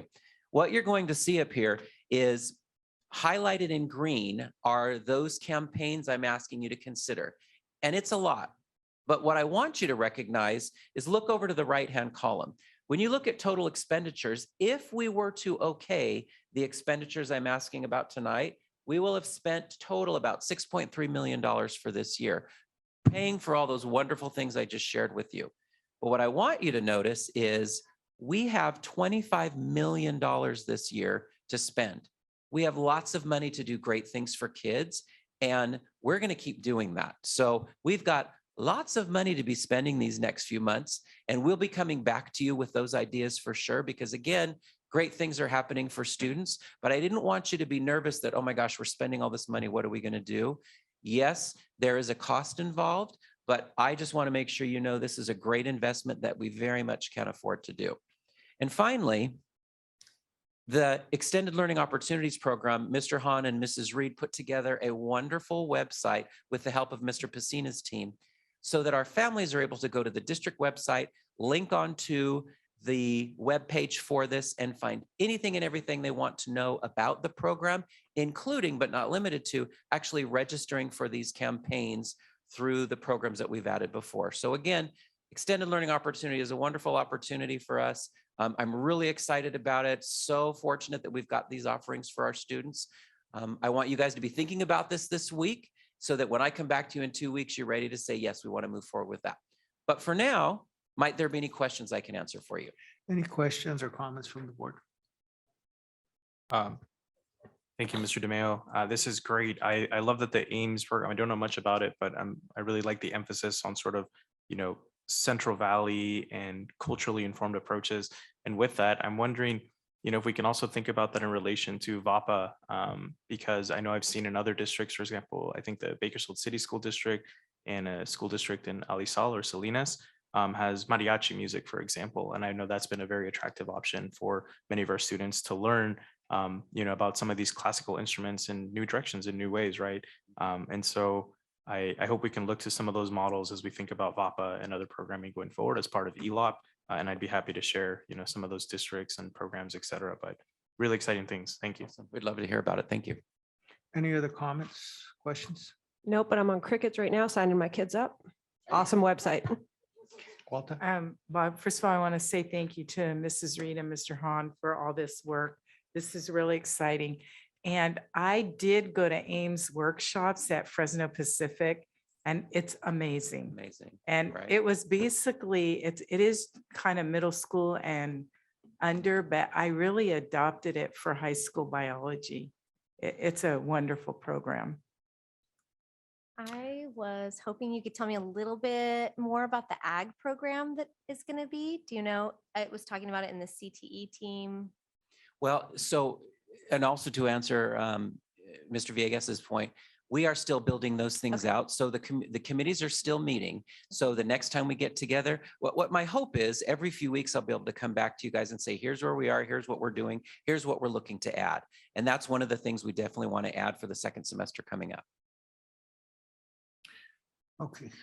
Yes, sir. One more quick point of clarification, because I know we had the slide on there with the schedule of, for example, VAPA athletics, VAPA STEM, VAPA athletics, and I'll find that slide. But I know they had different block dates. So If a family only wants their student to participate, for example, in the first and third blocks or the first and the second, do they have that flexibility or do they have to commit to all three? What does that look like? Absolutely. Great flexibility for any of these programs. If they want to come do it 1 day a week, 2 days a week, they certainly can. If they just want to come and do athletics, but don't want to do the other opportunities, they don't need to. And just so you all know, we will be providing them with snacks, all those great things, so they can stay all day if they want to, or just come for portions of it. Great question. Anybody else? I have a couple. I just see football here. I don't see soccer or anything like that. Are we gonna consider other? Oh, yes. That's just one example. There's tons of different types of sporting events. Really, it's going to be also looking that will be built out in the future is the idea perhaps we might have some competitions going between the other sites. It's also going to be dependent on the age of the kids. So for example, what I'll be sharing with you the next time is we were at a school site, it was Linwood a couple weeks ago, with transitional kindergarten students.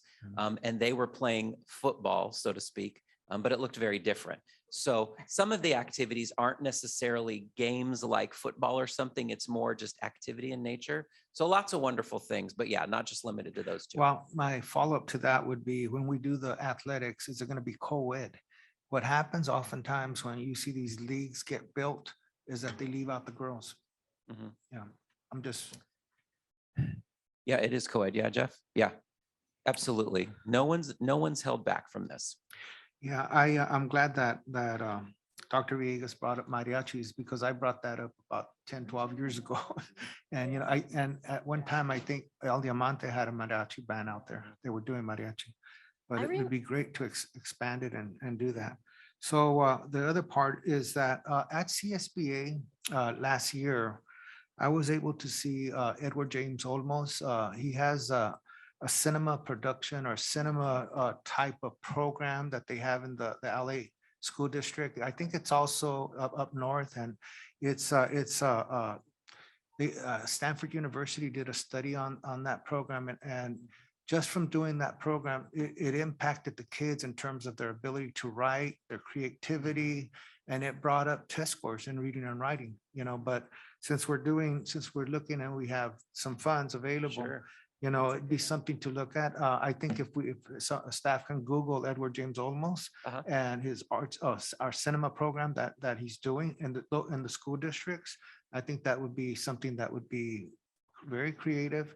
It will impact their studies, their if they're at grade level in reading and writing, they have that type of data, but it sure would fall under the visual arts and performing. Well, and great example of being high interest too. So we'll definitely look into that. Okay, those are my comments. That's it. Okay, so thank you. It's information only. Next week, 2 weeks, we'll be voting on that, okay? Thank you. All right, so I'm going to move on with our agenda and push it on. Our next item is HVAC material procurement for VCIS new campus modernization, first read and closure number 23. Mr. Eric Kerr. Good evening, President Guerrero, Superintendent Schrum, members of the board. Eric Kerr, Operations. If you don't mind, if I might take the liberty to combine three enclosure items, 23, 24, and 25. We don't mind at all. Okay, I didn't think you would. The first two, 23 and 24, I'll start the slideshow. The first one is VCIS procurement of HVAC equipment for the new campus.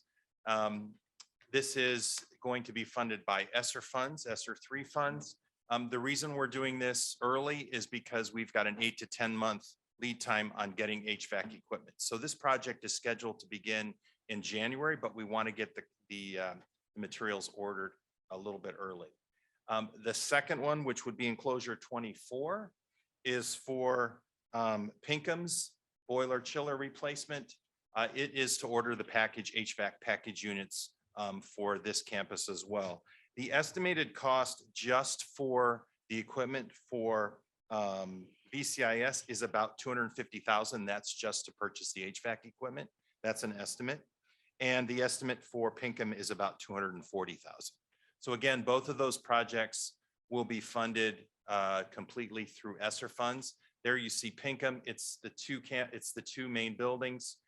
That will completely remove Pinkham from the boiler chiller system, and it will be all package units. And the same thing for VCIS, although that's the Grace Church property. They have package units now. We'll be adding some additional and replacing the old units. The third enclosure, which is enclosure 25, is a little bit different in that it is the initial information only, or first read, if you will, for the Valley Oak modernization project. Valley Oaks modernization project really consists of three parts. It includes a roof replacement. It includes a boiler chiller or an HVAC removal from the main admin building, as well as the science room modernization. So this information item is for the first read for the project. And its estimated construction cost is approximately $6 million. So we're bringing this forward as information only, or for a first read on these three projects. As you can see, there's a top map of Valley Oak, a view of Valley Oak. Again, there's one small chiller there for the admin building, doing some roof work, but the major bulk of the work at Valley Oak is the science modernization that we're doing at 4 out of the 5 middle schools already. And there's a couple of pictures, science. Here's the scope, building 2, restroom building, admin building. You can see we're also doing technology, fire alarm upgrades, some ADA upgrades as well, and some estimated schedule there. Some boring diagrams. Any questions? Was that quick Any enough? questions or comments? This has been in board line, so hopefully we're giving you enough information on all of this. It is our effort to make sure you have all your questions answered. So, all Okay, right. thank you. Our next item on the agenda, Mr. Hernandez, we're anxiously waiting for this, is the school calendar. It's enclosure number 26. Good evening, President Guerrero, members of the board, and Mr. Shrum. So I'm going to take the liberty of combining 2 items also. Here subbing for Mr. Ben Dillon, but this is the first read, informational only on the school calendars for 2023-24 and 2024-25. The calendars are developed by a committee with input from both our VUTA and our CSCA bargaining groups. They've recommended approval of this calendar, and so it's being brought again back to the board for first reading an informational item tonight. Any questions or comments? Okay, thank you. Thank you. There are no more items on our agenda. Tonight's meeting is adjourned.